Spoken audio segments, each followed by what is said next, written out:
இந்த நாளிலும் நாம் வேத தியானத்துக்கு நேராக கடந்து செல்லலாம். வேத புஸ்தகத்தில் தானியேலின் தீர்க்க தரிசன புஸ்தகத்தை எல்லாரும் திருப்பிக் கொள்வோம். தானியேலின் தீர்க்க தரிசன புஸ்தகம் 6வது அதிகாரம். தானியேலின் தீர்க்க தரிசன புஸ்தகம் 6வது அதிகாரம் அதனுடைய 22வது வசனத்தை நாம் வாசிக்கலாம்.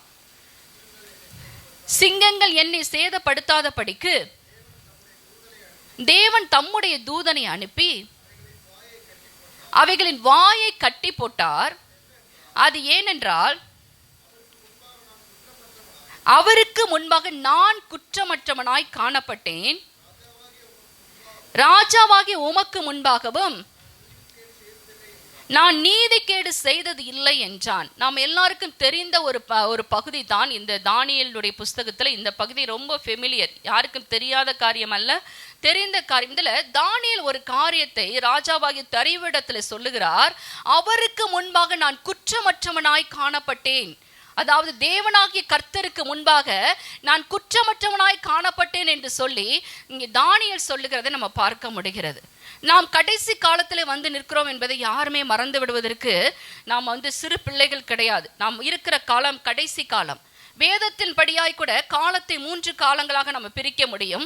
பழைய ஏற்பாட்டு காலம், புதிய ஏற்பாட்டு காலம், கடைசி காலம் என்று. நாம் வாழ்ந்து கொண்டிருக்கிற இந்த காலம் எந்த காலம் என்று பார்த்தால் கிருபையின் காலத்துடைய கடைசி பகுதியிலே வந்து நிற்கிறோம். புதிய ஏற்பாட்டு காலத்தை கிருபையின் காலம் என்று சொல்லுவார்கள். அந்த கிருபையின் காலத்துல ஆண்டவராகிய இயேசு கிறிஸ்துவின் மூலமாய் நமக்கு கிருபையும் சத்தியமும் கொடுக்கப்பட்டிருக்கிற இந்த காலத்துல கிறிஸ்து இயேசுவுக்கு உட்பட்ட பிள்ளைகளாய் சரீரமாகி அவருடைய சபைக்குள்ளே சங்கத்துக்குள்ளே நாம் அவயவங்களாய் இணைக்க அவருடைய கிருபைக்குள்ளே நாம் வளர்த்தெடுக்கப்பட்டு கொண்டிருக்கிற காலத்திலே நாம் வாழ்ந்து கொண்டிருக்கிறோம். அது மாத்திரமல்ல, கடைசி காலத்துடைய முதல் பகுதியிலே நிற்கக்கூடிய ஒரு சந்ததி யார் என்றால் நீங்களும் நானாக இருந்து கொண்டிருக்கிறோம். ஆண்டவராகிய இயேசு கிறிஸ்துவின் வருகை மிகவும் சீக்கிரம் இருக்கிறது என்பதை உலகத்திலே நடந்து கொண்டிருக்கிற எல்லா சம்பவங்களும் நமக்கு தெளிவாய் காட்டிக் கொண்டிருக்கிறது. வேத புஸ்தகம் எவ்வளவு உண்மை என்று இப்பொழுதும் கூட எல்லா வேத பண்டிதர்கள் மாத்திரமல்ல, உலகத்தை ஆளுகை செய்கிறவர்களும் கூட வேத உண்மை என்பதை மறைமுக அறிந்து கொண்டிருக்கிறார்கள். அது மாத்திரமல்ல, ஞானிகள் விஞ்ஞானிகள் கூட இந்த வேத புஸ்தகம் மிகவும் உண்மையானது என்பதை அவர்கள் எல்லாரும் மறைமுகமாக அறிந்து பயந்து நடுங்கி கொண்டிருக்கிறார்கள். ஏனென்றால் உலகத்தில் நடக்கக்கூடிய சம்பவங்கள் எல்லாம் ஆண்டவராகிய இயேசு கிறிஸ்து நமக்கு முன்கூட்டியே எழுதி கொடுத்திருக்கிறார்.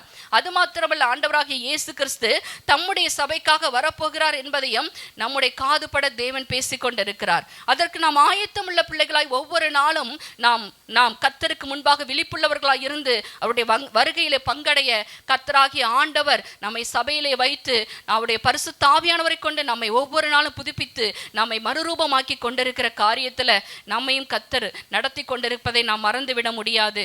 அப்படியாய் கூட தேவனாகிய கர்த்தர் ஆண்டவராகிய இயேசு கிறிஸ்துவின் வருகையை குறித்து வேதத்தில் சொல்லப்பட்ட அநேக காரியங்கள் உண்டு. அதன் மத்தியிலையும் ஆண்டவர் என்ன சொல்லுகிறார் என்றால், நீங்களும் நானும் இந்த கடைசி நாட்களில வந்து நிற்கிற நாம், கிருபையின் காலத்தில் இருந்து கொண்டிருக்கிற நாம் எப்படியா நம்முடைய ஆவிக்குரிய வாழ்க்கை இருக்க வேண்டும் என்பதை இந்த நாளிலும் ஆவியானவர் நமக்கு நினைப்பூட்ட விரும்புகிறார். தானியேலுடைய காலம் நமக்கு முன்பாக ஒரு 4000 ஆண்டு 2000 ஆண்டுகளுக்கு முன்பாக தானியேலுடைய காலங்கள் இருந்தது. அதாவது 4000 ஆண்டுகள் என்று சொல்லலாம். அப்படியாய் கூட தானியேலுடைய காலத்துல தானியேலுக்குள்ள இருந்த ஒரு குணம் என்னவென்றால், அவன் குற்றம் சாட்டப்படாதவனாய் வாழ்ந்தான். தன்னுடைய காலத்திலே அவனிடத்துல எந்த ஒரு குற்றத்தையும் கண்டுபிடிக்கவே முடியாதபடிக்கு அந்த அளவிற்கு அவனுடைய வாழ்க்கை கர்த்தருக்கு முன்பாக ஒரு திறந்த ஒரு வாழ்க்கையாய், தேவன் அங்கீகரிக்கக்கூடிய ஒரு வாழ்க்கையாய், தேவன் மகிமைப்படுகிற ஒரு வாழ்க்கையாய், தேவன் அவன் நிமித்தம் கர்த்தருடைய இருதயம் மகிழ்ந்திருக்கக்கூடிய ஒரு வாழ்க்கையாய், கர்த்தருக்கு அவன் சாட்சியாய் வாழும்படியாய் கூட தானியேலுடைய காரியங்கள் கர்த்தருக்கு முன்பாக குற்றம் சாட்டப்படாத ஒரு வாழ்க்கை வாழக்கூடிய வாழ்க்கையை வாழ்ந்து கொண்டிருந்தான். இன்னும் நீங்க அப்போஸ்தலர் நடபடிகள் 24வது அதிகாரத்தை திருப்பிக் கொண்டு பவுலடிகளார் ஒரு காரியத்தை சொல்லுகிறார். அப்போஸ்தலர் நடபடிகள் 24வது அதிகாரம் அதனுடைய 16வது வசனத்தை வாசிக்கும் பொழுது, இதனால் நான் தேவனுக்கு மனுஷருக்கு முன்பாக எப்பொழுதும் குற்றமற்ற மனசாட்சி உடையவனாய் இருக்க பிரயாசப்படுகிறேன் என்று பவுல் சொல்லுகிறார். ஹல்லேலூயா. தானியேல் ராஜாவுக்கு நேராக சொல்லுகிறான், ராஜாவே, நான் அவருக்கு முன்பாக குற்றம் சாட்டப்படாதவனாய் காணப்பட்டேன் என்று சொல்லுகிறான். பவுல் சொல்லுகிறார், தேவனுக்கும் மனுஷருக்கும் இடையில, அதாவது முன்பாக எப்பொழுதும் குற்றமற்ற மனசாட்சி உடையவனாக வாழ பிரயாசப்படுகிறேன் என்று பவுல் சொல்லுகிறார். இன்னும் நீங்க லூக்கா எழுதின சுவிசேஷ புஸ்தகம் 1வது அதிகாரத்துல அதனுடைய 5வது வசனத்தை நீங்க வாசிக்கும் பொழுது 5:6 வாசிக்கலாம். லூக்கா எழுதின சுவிசேஷ புஸ்தகம் 1வது அதிகாரம் 5:6. யூதேயா தேசத்தின் ராஜாவாகிய ஏரோதின் நாட்களிலே அபியா என்னும் ஆசாரிய வகுப்பில் சகரியா என்னும் பேர் கொண்ட ஆசாரியன் ஒருவன் இருந்தான். அவன் மனைவி ஆரோனுடைய குமாரத்திகளில் ஒருத்தி, அவள் பெயர் எலிசபெத்து. அவர்கள் இருவரும் கர்த்தரிட்ட சகல கற்பனைகளின் படியையும் நியமங்களின் படியையும் குற்றமற்றவர்களாய் நடந்து தேவனுக்கு முன்பாக நீதி உள்ளவர்களாய் இருந்தார்கள். யாரு? சகரியா அண்ட் எலிசபெத். இவர்கள் இருவரும் எப்படிப்பட்டவர்களாய் இருந்தார்கள் என்றால், அவர்கள் கர்த்தர் எழுதி கொடுத்த சகல கற்பனைகளின் படியையும் நியமங்களின் படியையும் அங்கே குற்றமற்றவர்களாய் நடந்து தேவனுக்கு முன்பாக நீதி உள்ளவர்களாய் இருந்தார்கள். ஹல்லேலூயா. இந்த காரியத்தெல்லாம் படிக்கும் பொழுது இன்னைக்கு ஆவியானவர் என்ன நமக்கு ஞாபகப்படுத்துகிறார் சபைக்கு என்று பார்க்கும் பொழுது, தேவனுக்கு முன்பாக நம்முடைய வாழ்க்கை, நம்முடைய அந்தரங்கம் எப்படி இருக்கிறது என்பதை இந்த நாளில் நாம் தியானிக்க வேண்டியது அவசியமாக இருக்கிறது. ஏனென்றால் நாம் கடைசி காலத்தில் வந்துவிட்டோம். ஆண்டவராக இயேசு கிறிஸ்து எந்த நிமிடம் வேணாலும் அவர் வெளிப்படலாம். அவர் சபைக்கென்று வரப்போகிறார். மத்திய ஆகாயத்தில் வெளிப்பட போகிறார். தம்முடைய மணவாட்டி சபை எடுத்துக்கொண்டு போக மணவாளனாய் வெளிப்பட போகிறார். சபையை முதலாவது எடுத்துக்கொண்டு போன பிறகு அதன் பிறகு இந்த உலகம் 7 ஆண்டுகள் அந்தி கிறிஸ்துவின் ஆதிக்கத்திற்குள்ளாய் கொண்டு போகப்படும்.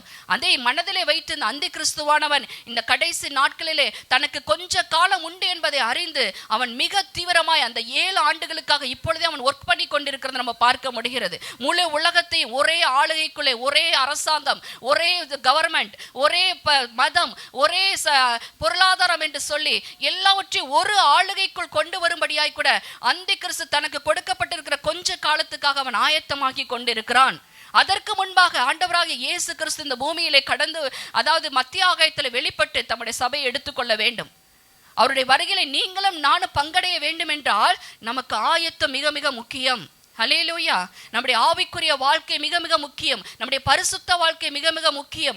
ஆண்டவர் இது எலியா சொல்லுகிறது போல, எலிசா சொல்லுகிறது போல, இன்னும் ஏசாயா தீர்க்கதரிசி எழுதி வைத்திருக்கிறது போல, இது வயல்களை வாங்குவதற்கு, வீடுகளை கட்டுவதற்கு இது காலமா என்று சொல்லி தீர்க்கதரிசிகள் புலம்பினார்கள். எப்பொழுது? 4000 ஆண்டுகளுக்கு முன்பாகவே. நாம் வந்து நிற்கிற கடைசி காலத்துல இப்பொழுது ஆண்டவர் கேட்கிறார், எந்த அளவுக்கு நீங்கள் ஆயத்தமாய் இருக்கிறீர்கள் என்று. ஹல்லேலூயா. வேதத்துள்ள பரிசுத்தவான்கள் எல்லாம் கர்த்தருக்கு முன்பாக தங்களை நிறுத்தி கொள்ள அவ்வளவு ஒரு பயபக்தியான ஒரு வாழ்க்கை வாழ்கிறவர்களாய் காணப்பட்டார்கள். தானியேல் ஆகட்டும், இன்னும் அநேக காரியங்களை நான் சொல்ல முடியும். இதுல ஒரு சில காரியத்தை மாத்திரம் எடுத்து இந்த இடத்துல பேச முடியாது கூட ஆவியானவர் உங்களிடத்துல நின்று கொண்டிருக்கிறதை பார்க்க முடிகிறது.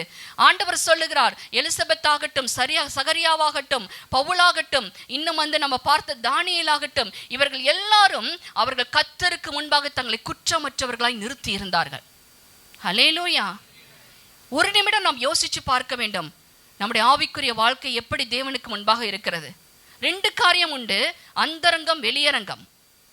அந்தரங்கத்துல மனிதர்கள் நம்முடைய அந்தரங்கத்தை மனிதர்களால் பார்க்க முடியாது. ஆனால் தேவன் நம்முடைய அந்தரங்கத்தை அறிந்திருக்கிற கர்த்தர். ஹல்லேலூயா. நம்முடைய இருதயத்துல, அதாவது நம்முடைய சிந்தையில தோன்றுகிற நினைவுகளுடைய உருவத்தை கூட, தோற்றத்தை கூட தேவனால அறிய முடியும். நாம் ஏதாவது ஒரு காரியத்தை திங்க் பண்ண நினைக்கும் போதே ஆண்டவர் அந்த திங்கிங் என்ன என்பதை அவர் அறிந்து கொள்வார். ஹல்லேலூயா. அந்த அளவுக்கு தேவன் அனந்த ஞானமுள்ள கர்த்தர்.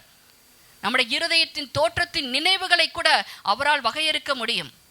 நம்முடைய அந்தரங்கத்தை மனிதர்கள் பார்க்க முடியாது, ஆனால் தேவன் பார்த்து கொண்டிருக்கிறார்.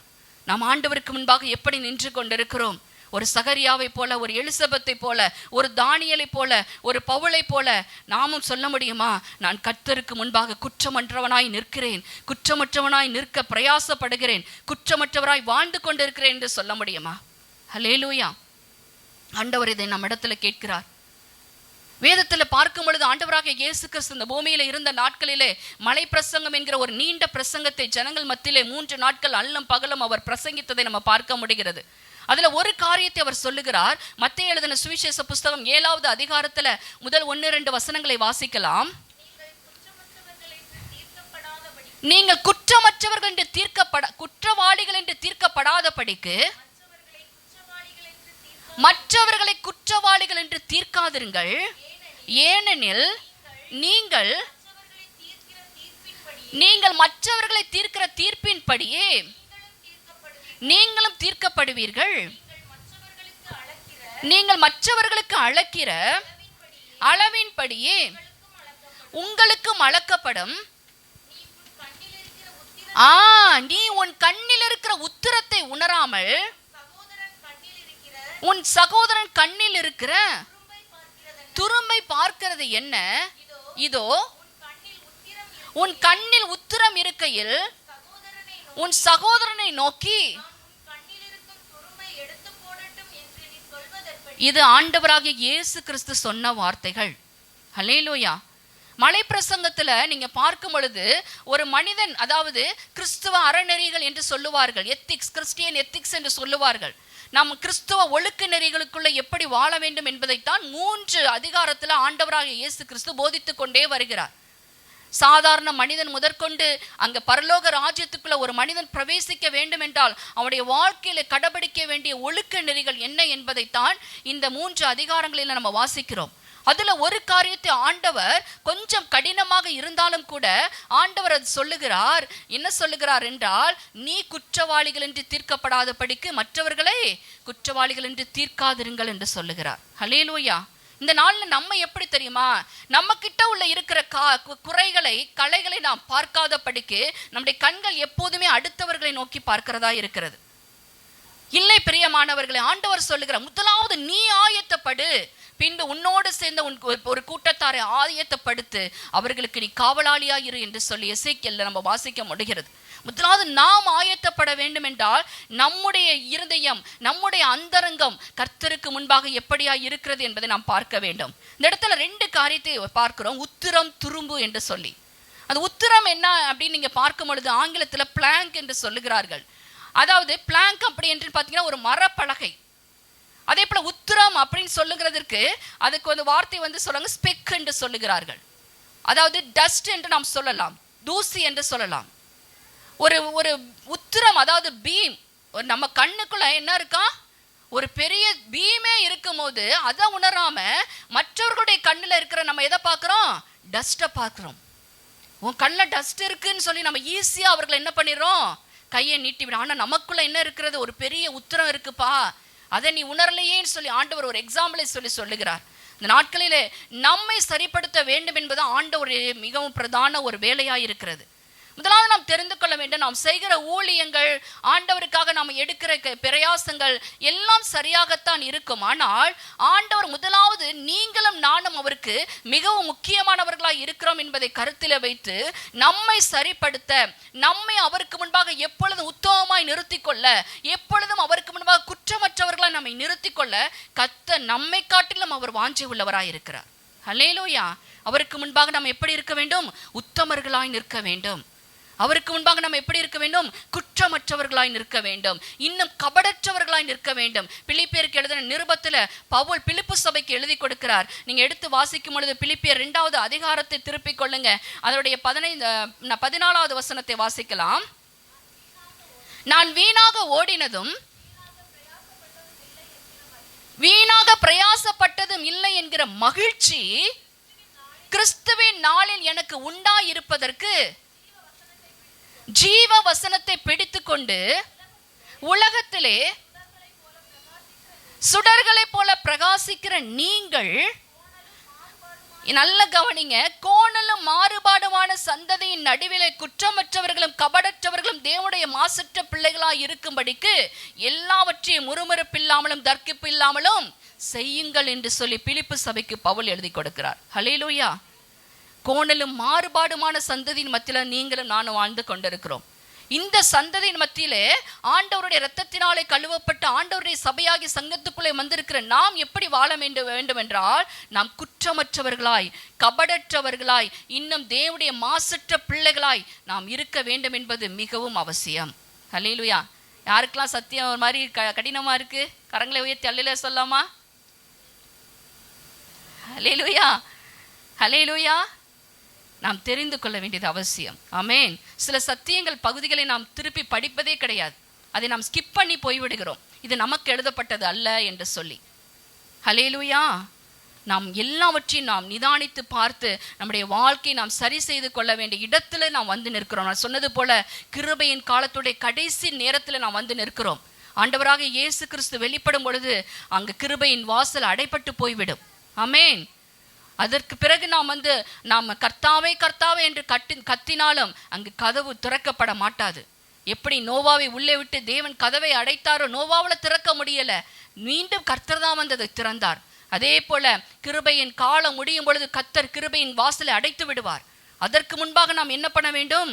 கிருபைக்குள்ளே வளர்ந்து, கிருபைக்குள்ளே பலப்பட்டு, கிருபையிலே நாம் கர்த்தருக்கு முன்பாக காரியங்களை செய்து அவருடைய சாயலுக்கு ஒப்பான சாயலுக்கு நேராக நாம் மறுரூபமாகி இயேசு கிறிஸ்துவை சந்திக்க நாம் ஆயத்தமுள்ள பிள்ளைகளாய் இருக்க வேண்டியது அவசியம்.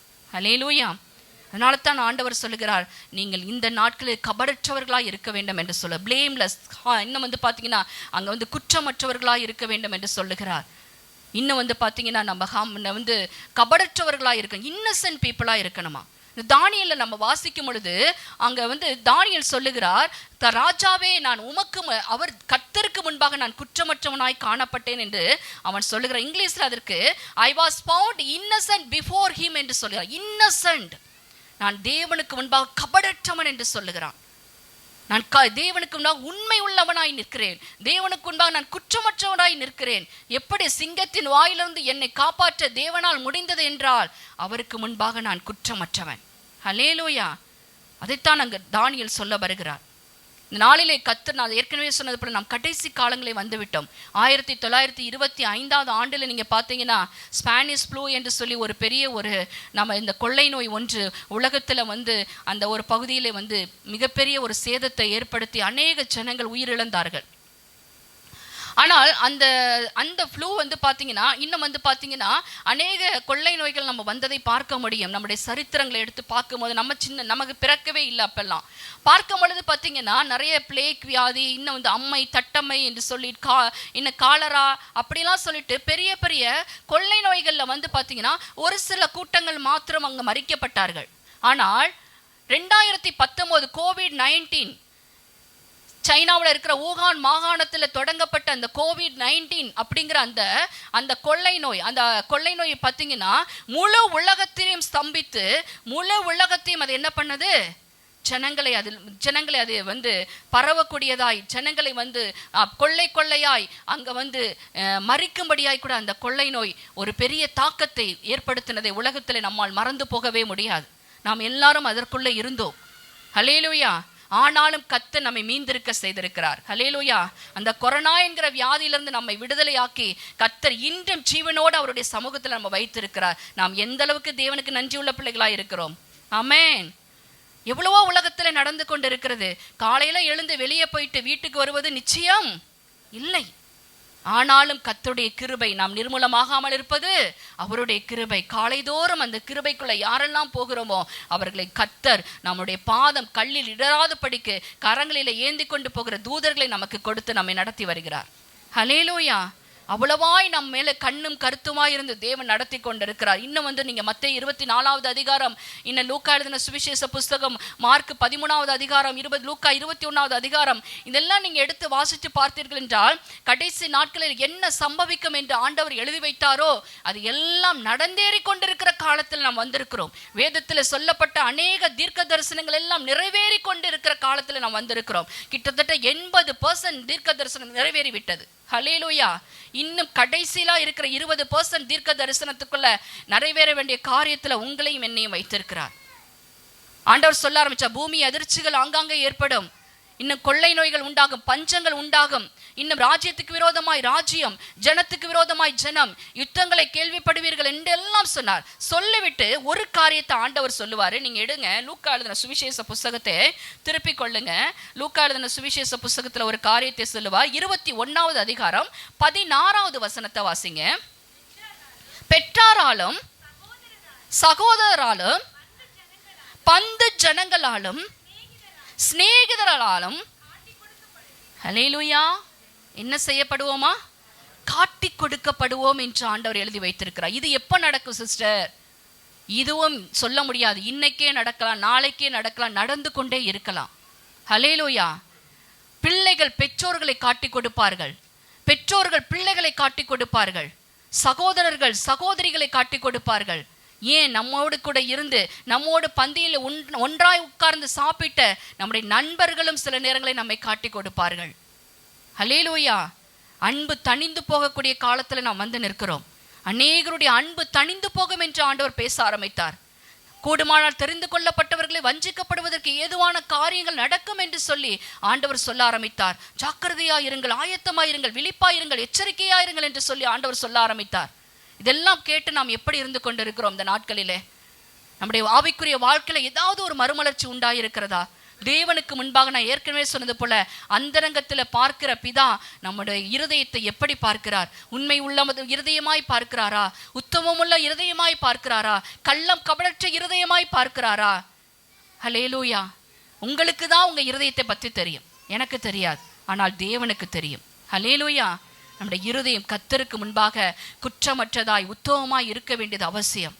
ஆண்டவர் இங்கே சொல்ல ஆரம்பித்தார், எல்லாராலும் காட்டி கொடுக்கப்படுவீர்கள் என்று சொல்லி.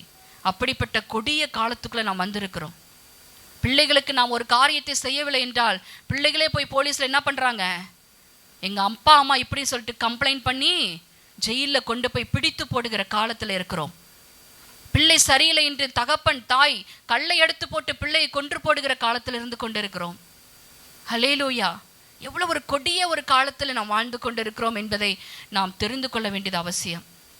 கர்த்தர் இந்த நாட்களிலே சொல்லுகிறார், இது எல்லாவற்றிலிருந்து நீங்க தப்பித்து கொள்ள வேண்டும் என்றால், மனுஷகுமாரனுக்கு முன்பாக நீங்கள் நிற்க பாத்திரவான்களை எண்ணப்பட வேண்டும் என்றால், எப்பொழுதும் எனக்கு முன்பாக விழித்திருந்து நீங்க ஜெபிக்க வேண்டியது அவசியம். அது மாத்திரமல்ல, உங்களுடைய ஆவிக்குரிய வாழ்க்கையிலும் ஒரு மறுரூபம் உண்டாக வேண்டியது அவசியம் என்று தேவன் சொல்லுகிறார். நான் ஏற்கனவே சொல்லுது போல நம்முடைய ஆவிக்குரிய வாழ்க்கை எப்படி இருக்கிறது? ஏதோ வெள்ளிக்கிழமையான ஒரு சர்ச்சுக்கு வரோம், நண்பர்கள் சபையில் உள்ளவர்கள் ஃபோன் பண்ணி கண்டிப்பாக இன்னைக்கு சர்ச்சுக்கு வரணும்னு சொல்லி தொல்லை பண்ணுகிறார்கள், அதற்காக வருகிறோம். இல்லை ஒரு பாரம்பரியம், வெள்ளிக்கிழமை சர்ச்சுக்கு போலேன்னா எனக்கு என்னமோ மாதிரி இருக்கும் அப்படி என்பதற்காக மாத்திரம் நம்ம வருகிறோமா? நம்முடைய நோக்கம் என்ன? அதனுடைய பலன் என்ன? வேதத்தில் நீங்கள் வெளிப்படுத்தின விசேஷம் 21வது அதிகாரத்தில் அதனுடைய 22வது அதிகாரத்தில் அதனுடைய 11-12 வசனங்களை நீங்கள் வாசிக்கும் பொழுது ஆண்டவர் ஒரு காரியத்தை சொல்லுகிறார். இல்லை, 21வது அதிகாரம், அந்த பரிசுத்தம் உள்ளவன் இன்னும் பரிசுத்தமாகட்டும், அந்த வசனத்தை வாசிங்க. வெளிப்படுத்தின விசேஷம் வாசிங்க வாசிங்க. அநியாயம் செய்கிறவன் இன்னும் அநியாயம் செய்யட்டும், அசுத்தமாய் இருக்கிறவன் அசுத்தமாய் இருக்கட்டும், நீதி உள்ளவன் நீதி செய்யட்டும், பரிசுத்தம் உள்ளவன் இன்னும் பரிசுத்தமாகட்டும் சொல்லிட்டு அடுத்த வசனத்துல ஒண்ணு சொல்லுவாரு, இதோ சீக்கிரமாய் வருகிறேன். உங்களுக்கு அண்டர்லைன் பண்ணக்கூடிய ஒரு பழக்கம் இருந்துச்சுன்னா, அவனுடைய கிரியைகளின் படி அவனுக்கு நான் அளிக்கும் பலன் என்னோடு கூட இது ஒரு இடத்துல மட்டும் இல்லைங்க, வேத புத்தகத்துல அநேக இடத்துல தேவன் எழுதி வைத்திருக்கிற காரியம் என்ன தெரியுமா? அவனுடைய கிரியைகளின் படி அவனுக்கு நான் அளிக்கும் பலன் என்னோடு கூட வருகிறது என்று சொல்லுகிறார். ஹல்லேலூயா. ஆண்டவர் வரும்போது நமக்குடைய ரிவார்டை என்னத்தை கொண்டு வர போகிறார்? நம்முடைய வாழ்க்கை எதற்கு அத்தாட்சியா இருக்கிறது? எப்படி நாம் வாழ்ந்து கொண்டு இருக்கிறோம்? ஆண்டவர் எதை நமக்கு கொண்டு வந்து தந்து நம் மூலமா இவர் சந்தோஷப்பட போகிறார்? 3 காரியத்தை இன்னைக்கு நான் உங்களை மத்தியில பேச இருக்கிறேன். தானியேலுடைய வாழ்க்கையிலும் பவுலுடைய வாழ்க்கையிலும் சகரியா எலிசபெத்துடைய வாழ்க்கையிலும் இருந்து நாம் கற்றுக்கொள்ள வேண்டிய 3 காரியங்கள். அவர் இந்த பரிசுத்தவான்கள் 4 பேரோடு, இன்னும் அநேகரை சொல்ல முடியும், இந்த பரிசுத்தவான்கள் 4 பேருடைய இருதயத்தின் நிமித்தம் கர்த்தர் எப்போது மகிழ்ந்து கொண்டிருக்கிறவராயிருந்தார். ஹல்லேலூயா. அவர்களுடைய இருதயத்தின் நிமித்தம் கர்த்தர் அவர்கள் நிமித்தம் கர்த்தருடைய இருதயம் மகிழ்ச்சியா இருந்தது. அது மாத்திரமல்ல, அவர்கள் மூலமாய் தேவனுடைய நாமம் மகிமைப்பட்டது.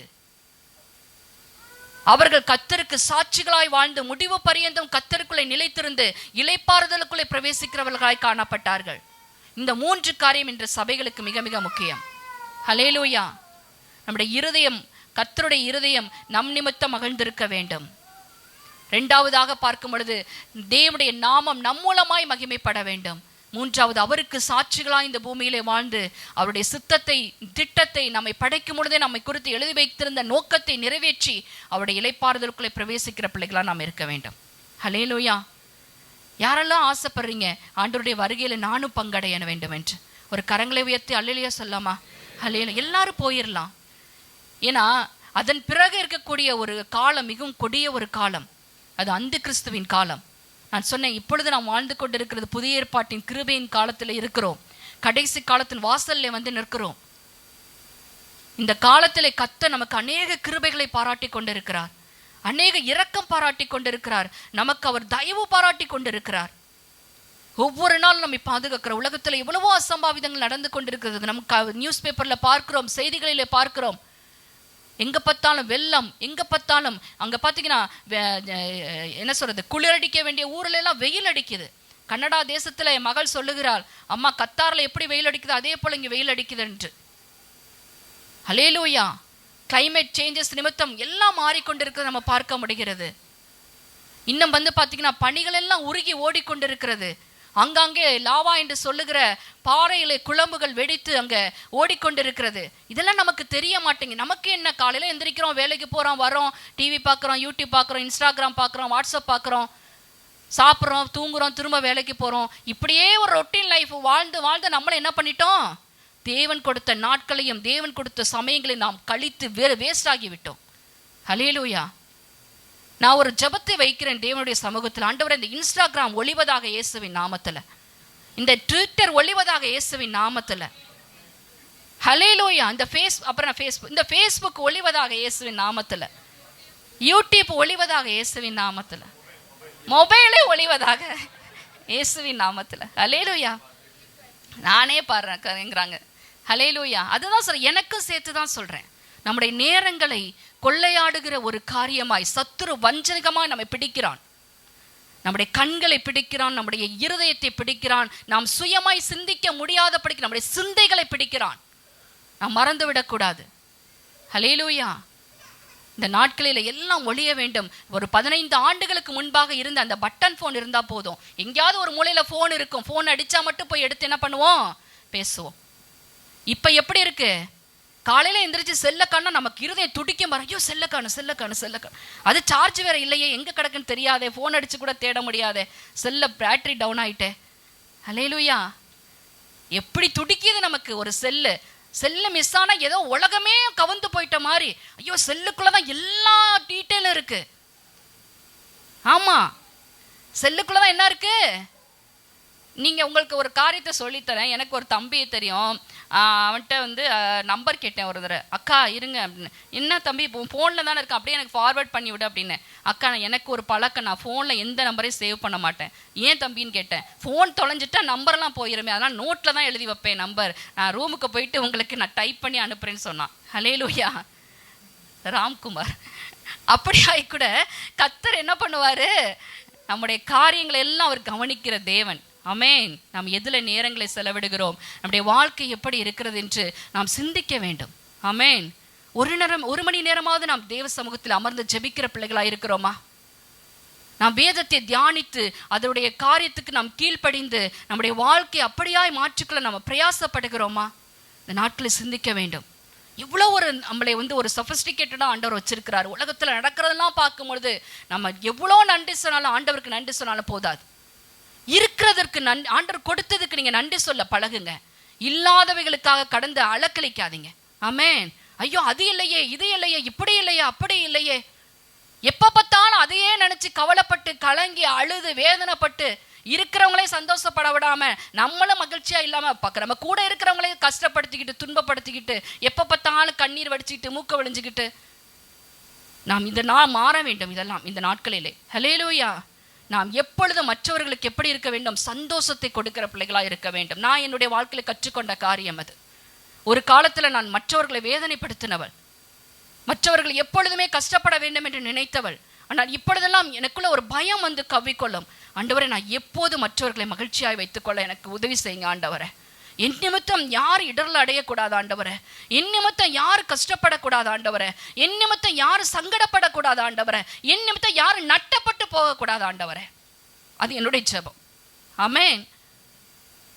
ஒருத்தவங்க சொல்லிடக்கூடாது, உன்னால நான் நட்டப்பட்டு போயிட்டேன் அப்படின்னு.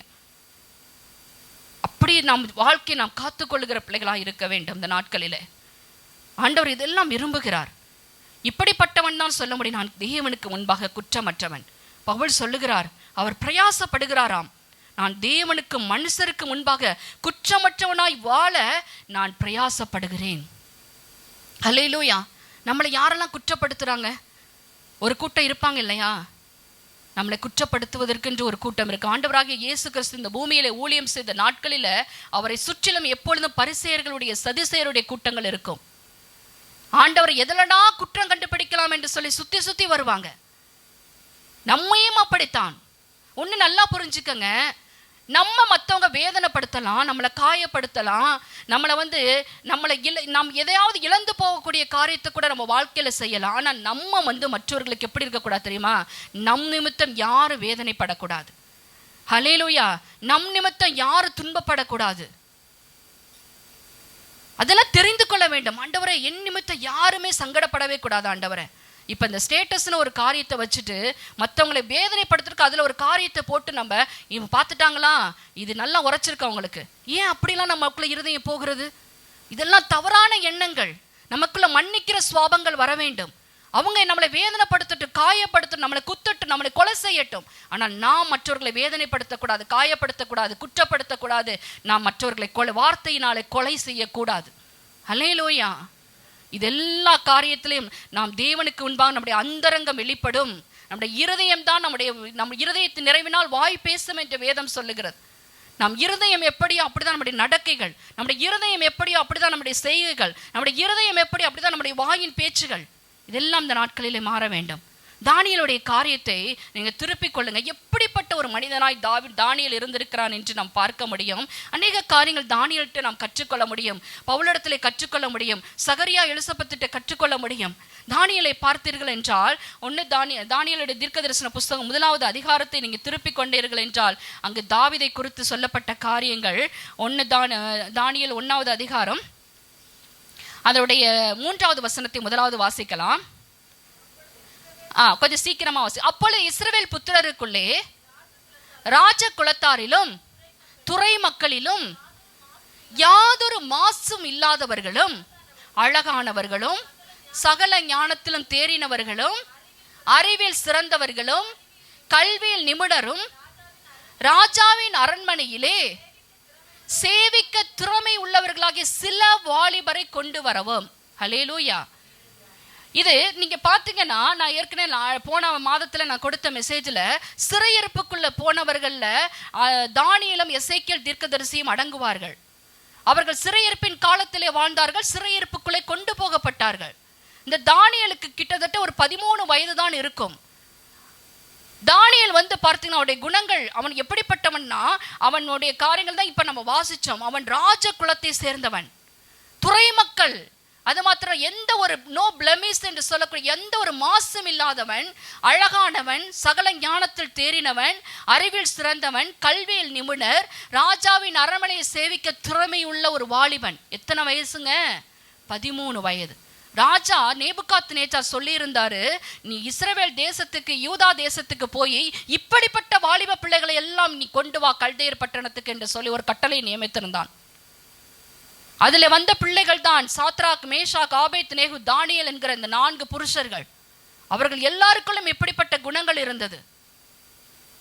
சிறு வயதில் இருந்த யூதர்களுக்கு, இவன் ஒரு யூதன், மெயினா அது சொல்ல வேண்டும். தானியேல் ஒரு யூதன். யூதர்களுக்கு ஒரு பழக்கம் இருக்கும், பிள்ளை பிறந்த 6 மாதத்திலேயே அந்த தாயார் என்ன பண்ணுவார்கள் என்றால், அந்த பிள்ளையுடைய காதிலே அதாவது நியாயப்பிரமாணத்தில் சில பகுதிகளை பிள்ளையுடைய காது பட வாசிப்பார்களாம். 6 மாதத்தில் பிள்ளையுடைய காது பட வாசிப்பார்கள்.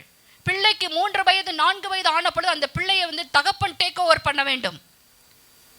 தகப்பன் தன்னுடைய மடியிலே வைத்து நியாயப்பிரமாணத்தை போதிப்பார். 12 வயது வரும் பொழுது யூத குலத்திலே உள்ள ஆண் பிள்ளைகள் எல்லாரும் சன் ஆஃப் கமாண்ட்மெண்ட்ஸ் என்று சொல்லுவார்கள். நியாய பிரமாணத்தின் மகன் என்று சொல்லக்கூடிய அந்த சட்டத்துக்குள்ள பிள்ளைகள் எல்லாம் வந்துவிட வேண்டும். 12 வயதில் அவர்கள் நியாய பிரமாணம் முழுவதையும் அவர்கள் கற்றிருப்பார்கள். அதற்கு யார் இன்சார்ஜ் என்று பார்த்தால் பெற்ற பிள்ளை தகப்பனும் தாயும் தான் அதற்கு இன்சார்ஜ்.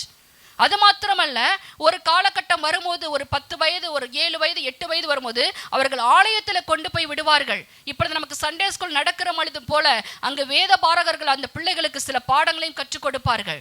அப்படியாய் கூட சகலவித சத்தியத்துக்குள்ளும் அந்த சிறு வயதிலிருந்தே தானியேல் எல்லாம் வளர்க்கப்பட்டவர்கள். எடுத்ததோடு மாத்திரமல்ல, அந்த நம்ம சகரியா எலிசபெத்தை பார்க்கிறோம்ல, சகலவித கற்பனைகளின் படியையும் அவர்கள் எப்படி இருந்தார்களாம்? தேவனுக்கு முன்பாக குற்றமற்றவர்களாய் அவர்கள் நிற்பதற்கு காரணம் என்றால், சகரியா எலிசபெத் இவர்கள் ஆசாரிய வகுப்பை சேர்ந்தவர்கள். அவர்களாம் பழைய ஏற்பாட்டு காலத்தை சேர்ந்தவர்கள். சகரியா எலிசபெத் எல்லாம் பழைய ஏற்பாட்டு காலத்துக்கு உட்பட்டவர்கள், நியாயப்பிரமாணத்துக்கு உட்பட்டவர்கள். தானியேலும் சொல்ல, நான் நியாயப்பிரமாணத்தை கற்றுத் தேறினவன், அவனும் நியாயப்பிரமாணத்துக்கு உட்பட்டவன். இந்த நியாயப்பிரமாணத்துக்கு உட்பட்ட அந்த 4 பிள்ளைகளுடைய வாழ்க்கையில பார்த்தீர்கள் என்றால், அவர்கள் சத்தியத்தை நன்கு அறிந்திருந்தார்கள். நம்முடைய பிதாவாகிய தேவன் நமக்கு என்ன எழுதி கொடுத்தாரோ அதற்கு தங்களை காத்து கொள்ளுகிறவர்களாய் காணப்பட்டார்கள். அப்படி நம்முடைய தானியேலும் பார்த்தீர்கள் என்றால், அந்த நியாயப்பிரமாணத்தின்படி தன்னை காத்து கொண்டான். அந்த தேசத்துக்கு வரும்பொழுது ராஜா எதை புசிக்கிறாரோ அதைத்தான் இந்த பிள்ளைகளுக்கு கொடுக்க வேண்டும் என்ற ஒரு சட்டம் பிறப்பிக்கப்பட்டிருந்தது. ஆனால் தானியேலுக்கு அவனுக்கு நியாயப்பிரமாணம் நன்றாக தெரியும். லேவியராகமம் 16வது அதிகாரத்துல அங்க சொல்லப்பட்ட இதெல்லாம் சாப்பிடக்கூடாது, எதெல்லாம் சாப்பிட்டால் தீட்டுப்படும் என்று சொல்லி அவன் அறிந்திருந்தபடியினாலே இங்க ராஜாவுடைய போஜனத்துல தன்னை தீட்டுப்படுத்தலாகாது என்று சொல்லி அவன் ஒரு தீர்மானத்தை எடுக்கிறான்.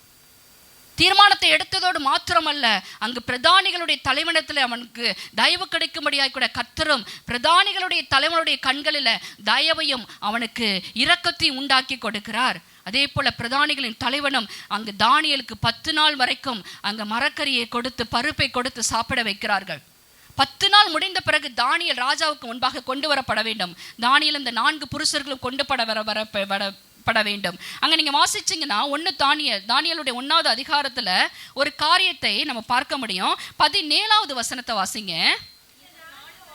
இந்த 4 வாலிபருக்கும் சகல எழுத்திலும் ஞானத்திலும் அறிவையும் சாமர்த்தியத்தையும் கொடுத்தார். எப்ப கொடுத்தார் தெரியுமா? தேவனுடைய காரியத்தில் அவர்கள் தீர்மானம் எடுத்து அங்க நிலைத்து நிற்கும் பொழுது, ஏற்கனவே அவர்கள் அறிவில் தேறினவர்கள். 1வது அதிகாரத்துல அந்த 3வது வசனத்துல நம்ம வாசிச்சோம், அவர்கள் ஞானத்துல தேறினவர்களாய் இருந்தார்கள், அவர்கள் அறிவுள்ளவர்களாய் இருந்தார்கள். அது மாத்திரமல்ல, அவர்கள் ராஜாவுடைய சமூகத்துல நிற்கத்தக்க திறமை பெற்றவர்களாய் இருந்தார்கள். இது 10ன்னு சொல்லிட்டு இந்த 10 நாள் கழித்து தேவன் திரும்பவும் அவர்களுக்கு என்ன கொடுக்கிறார் என்றால், அதைத்தான் இந்த வசனத்துல வாசிக்கிறோம். மீண்டும் ஞானத்தை கொடுக்கிறாரு, அறிவை கொடுக்கிறாரு, சாமர்த்தியத்தை கொடுக்கிறாரு. ஆனால் தானியேலுக்கு எல்லாவற்றை காட்டிலும் விசேஷித்த ஒரு காரியத்தை, தரிசனங்களையும் சொப்பனங்களையும் அறியத்தக்க அறிவுள்ளவனாக்கினார். அல்லேலூயா. இதற்கு என்ன காரணம் என்னவென்றால், அவர்கள் சிறு வயதிலிருந்து அவர்கள் கற்று வந்த அந்த நியாயப்பிரமாணத்தின்படி தங்களை காத்து கொண்டார்கள். அதனால தான் எந்த சூழ்நிலையும் சிறைப்பட்டு பிடிக்க வந்தவர்கள் அடிமைக்கு ஈக்குவலாகத்தான் அவர்கள் இருக்க வேண்டும். ஆனாலும் அவர்கள் கர்த்தருடைய பிள்ளைகளா எல்லா இடத்திலும் அவர்கள் கர்த்தருக்காக வைராக்கியம் பாராட்டுவதன் நிமித்தம் அந்த தானியேலை நாம் சொன்னோம். அங்க தரியராஜா கிட்ட சொல்லும் பொழுது சொல்கிறான், நான் குற்றமற்றவனாய் அவருக்கு முன்பாக நிற்கிறேன் என்று. ஹல்லேலூயா. தேவன் அதனால தானியேல் நிமித்தம் தேவனுடைய இருதயம் எப்படி இருந்துச்சுமா? சந்தோஷப்பட்டு கொண்டிருந்ததுங்க. ஹல்லேலூயா. தானியேல் நிமித்தம் தேவனுடைய இருதயம் மிகவும் மகிழ்ச்சியா இருந்தது. இன்னும் நீங்க வாசிச்சீங்கன்னா 3 ராஜ்யபாரத்துல, அதாவது 3 சாம்ராஜ்யம் என்று சொல்லுவா, பாபிலோனிய சாம்ராஜ்யம், மேரிய சாம்ராஜ்யம், பெர்சிய சாம்ராஜ்யம், இந்த 3 சாம்ராஜ்யத்திலும் தானியேலுடைய காரியம் ஜெயமா இருந்தது. ஹல்லேலூயா. அவனுக்கு ஒவ்வொரு சாம்ராஜ்யத்திலும் அந்த ராஜாக்கள் தானியேலுடைய காரியத்தை பார்த்து அவனுக்கு உயர் பதவிகளை கொடுத்தார்கள்.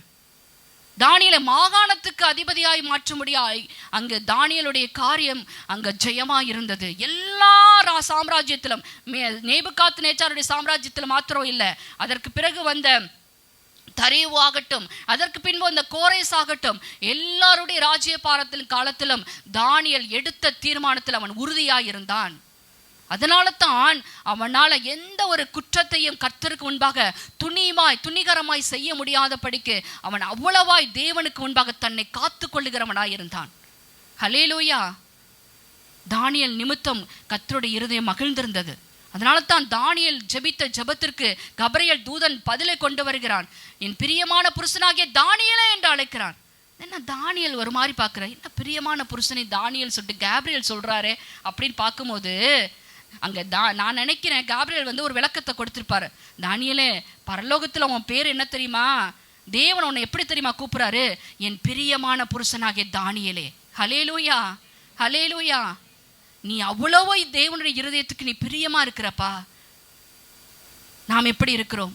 தேவனுடைய வார்த்தைக்கு நம்முடைய செவிகள் எப்படியாய் கீழ்ப்படுகிறது? ஆமென்.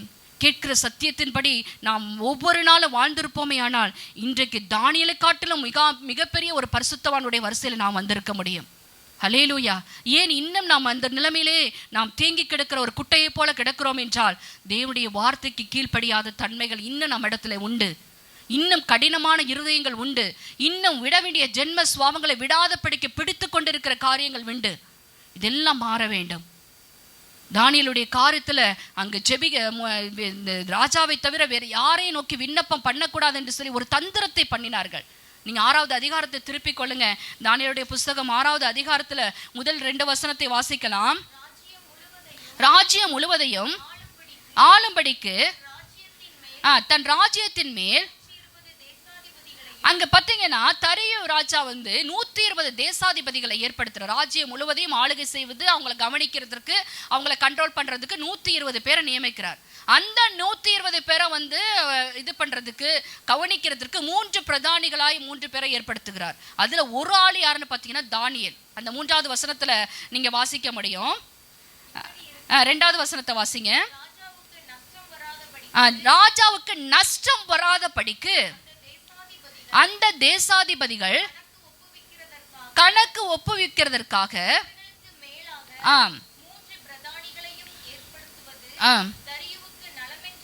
நலமென்று கண்டது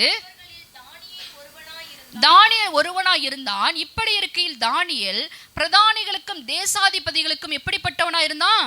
மேற்பட்டவனாய் இருந்தான். டிஸ்டிங்க்ட் என்று சொல்லக்கூடிய அவ்வளவு ஒரு மேற்பட்டவனாய் அவனை வைத்திருந்தான். அவுட்ஸ்டாண்டிங். அந்த அளவுக்கு தானியேலுடைய காரியங்கள் அங்க இருந்தது. ராஜாவே பார்த்து 3 பேர்ல இன்னும் அவனுக்கு என்ன ஒரு பொசிஷனை கொடுக்க முடியுமோ அதை கொடுத்து மேற்பட்டவனாய் வைத்திருந்தார். இதை பார்த்தவங்களுக்கு பொறாம வந்துருச்சு. என்னடா இது, இவன் ஒரு சிறையை பிடித்து கொண்டு வரப்பட்டவன், இவன் நம்முடைய தேசத்தை சேர்ந்தவனும் கிடையாது, நம்முடைய சாம்ராஜ்யத்துக்கு உட்பட்டவனும் கிடையாது, இவன் ஒரு யூதன், இவன் எருசலேம் யூதேயாவை சேர்ந்தவன், இவனுக்கு எப்படி இப்படிப்பட்ட காரியத்தை கொடுக்க முடியும் என்று கூட இருந்தவர்களுக்குள்ளே வந்த பொறாமை நிமித்தம் அங்கு ஒரு காரியத்தை செய்கிறார்கள். அவன் எப்படியாவது அவனிடத்துல குற்றம் கண்டுபிடிக்கும்படி முகாந்திரத்தை தேடினார்களாம். 4வது வசனத்தில் இங்க வாசிக்கும் பொழுது தானியேலை குற்றப்படுத்தும்படி முகாந்திரம் தேடினார்கள். ஆனாலும் ஒரு முகாந்திரத்தையும் குற்றத்தையும் கண்டுபிடிக்க அவர்களால் கூடாதிருந்தது. அவன் உண்மை உள்ளவனாய் இருந்தபடியால் அவன் மேல் சுமந்த யாதொரு குற்றமும் குறைவும் காணப்படவில்லை. ஹல்லேலூயா. இந்த வசனத்துல உங்க பேரை போட்டு ஏன் பேரை போட்டு நாம படிக்கணும். ஹல்லேலூயா. நாம் வேலை ஸ்தலங்களில் எப்படி இருக்கிறோம்? நம்முடைய குடும்பத்தில் எப்படி இருக்கிறோம்? நம்முடைய சபைக்குள்ளே நாம் எப்படி இருக்கிறோம்? நம் மேல எந்த ஒரு குற்றத்தையும் சாட்ட முடியாத படிக்கு நாம் அந்த அளவுக்கு நாம் வாழ்ந்து கொண்டு இருக்கிறோமா? உண்மை உள்ளவர்களா இருக்கிறோமா? ஹல்லேலூயா. இதெல்லாம் நமக்கு இது நம்ம மேலோட்டமாய் நம்ம எடுத்துக்கொள்ளுகிறோம். நம்முடைய தேவையில்லைன்னா நம்ம ஆண்டவர் மேலே நம்பிக்கையாக இருங்க, விசுவாசமாக இருங்க, ஆண்டவருக்காக காத்துருங்க, ஆண்டவர் இதை தருவா, அதையே நம்ம பேசி பேசி பேசி இந்த உலகத்தின் காரியத்துக்காகவே நம்ம கண்களை வைத்து விட்டபடியினால பரலோகத்துக்கு போக வேண்டும், ஆண்டவருடைய வருகையில் நாம் பங்கடைய வேண்டும், அவருடைய சித்தத்தை இந்த பூமியில செய்து முடித்திட வேண்டும், நம் நிமித்தம் தேவனுடைய இருதயம் மகிழ்ந்திருக்க வேண்டும், நம் மூலம் தேவனுடைய நாமம் மகிமைப்பட வேண்டும், நாம் இந்த பூமியில் அவருக்கு சாட்சியாய் வாழ வேண்டும் என்கிற எண்ணத்தை எல்லாம் நாம் மறந்து விட்டோம். ஹல்லேலூயா.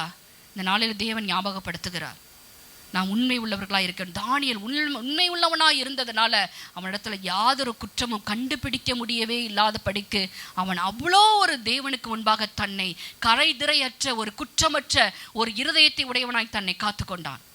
ஹல்லேலூயா. எந்த ஒரு ஒளிவு மறைவும் தானியேலிடத்துல இல்லாத படிக்கு அவனுடைய இருதயம் கர்த்தருக்கு முன்பாக திறந்திருந்தது. ஹல்லேலூயா. மனுஷர்களுக்கு முன்பாக அவனுடைய இருதயம் திறந்திருந்தது. யாரும் குற்றப்படுத்தவே முடியாது.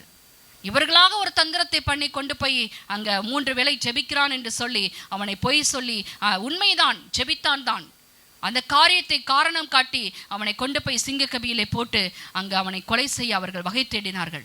ஆனால் யார் அவன் மேலே குற்றம் சாட்டினார்களோ அவர்கள்தான் அங்கு என்ன பண்ணப்பட்டார்களாம்? சிங்கத்தின் வாய்க்கு இரையாக்கப்பட்டார்களே ஒழிய தானியேலுக்கு ஒரு சேதமும் இன்றி கர்த்தர் சிங்கக்கெபியிலிருந்து அவனை விடுவித்து காத்தார். ஹல்லேலூயா. அப்பொழுதுதான் தரியு இடத்துல, ராஜாவே வாழ்க, தானியேலே உனக்கு என்னப்பா நடந்தது? நீர் ஆராதிக்கிற தேவன் உன்னை தப்புவிக்க வல்லவராய் இருந்தாரா? ஆமாண்டவரே, என்னை தப்புவித்தார். எப்படி தப்புவித்தார்? நான் அவருக்கு முன்பாக குற்றமற்றவனாய் காணப்பட்டேன், அதனால சிங்கத்தின் வாயை கட்டி போட்டார். ஹல்லேலூயா, ஹல்லேலூயா. ஏன் இன்னும் நமக்கு ப்ரொமோஷன் கிடைக்கல? ஏன் இன்னும் வேலை ஸ்தலத்தில் ஒரு உயர்வு இல்லை? ஏன் இன்னும் நம்மளுடைய வாழ்க்கை அப்படியே ஸ்தம்பித்து நிற்கிறது? ஒரு உயர்வுக்கு நம்மளால போக முடியல. தானியேல் உயர்ந்து உயர்ந்து உயர்ந்து உயர்ந்து வந்தாங்க. ஹல்லேலூயா. தானியேல் எங்கேயுமே கீழே இறங்கல. அடுத்த ஸ்டெப்பு, அடுத்த ஸ்டெப்பு, அடுத்த ஸ்டெப்பு. எந்த ஸ்டெப்புக்கு போனாலும் தானியேலுக்குள்ள தேவன் எதிர்பார்த்த தாழ்மை இருந்தது, தேவன் எதிர்பார்த்த பரிசுத்தம் இருந்தது, தேவன் எதிர்பார்த்த அங்க இருதயத்துல கள்ளம் கபடற்ற ஒரு பரிசுத்த இருதயம் இருந்தது. ஹல்லேலூயா. நம் வாழ்க்கையில் நாம் தெரிந்து கொள்ள வேண்டும், எந்த ஒரு படிநிலைக்கு நம்ம ஏறினாலும் நம்முடைய தாழ்மையை விட்டு நாம் என்ன பண்ணக்கூடாது? மாறிடவே கூடாது. ஹல்லேலூயா. ஆவியில் எளிமை உள்ள பிள்ளைகளால் எப்போதும் கர்த்தருக்கு முன்பாக நாம் நிற்க வேண்டும். ஆவியில் எளிமை உள்ளவர்கள் பாக்கியவான்கள், பரலோக ராஜ்யம் அவர்களுடையது என்று எழுதி வைக்கப்பட்டிருக்கிறது. நம்ம எவ்வளோ ஒரு உயரத்துக்கு போனாலும் நம்ம எந்த இடத்துல இருந்து தூக்கப்பட்டோம் என்பதை நாம் மறந்துவிடவே கூடாது. ஹல்லேலூயா. இதெல்லாம் தேவன் நம்ம இடத்துல எதிர்பார்க்கிற காரியங்கள். தானியேல் உண்மை உள்ளவனாக இருந்தான். அதனால தான் அவனால் சொல்ல முடிந்தது, ராஜாவே, நான் அவருக்கு முன்பாக குற்றம் சாட்டப்படாதவனாய் காணப்பட்டேன். அது மாத்திரமல்ல ராஜாவே, உமக்கு முன்பாக நான் எந்த ஒரு நீதிக்கேடு செய்யலப்பா. ஹல்லேலூயா.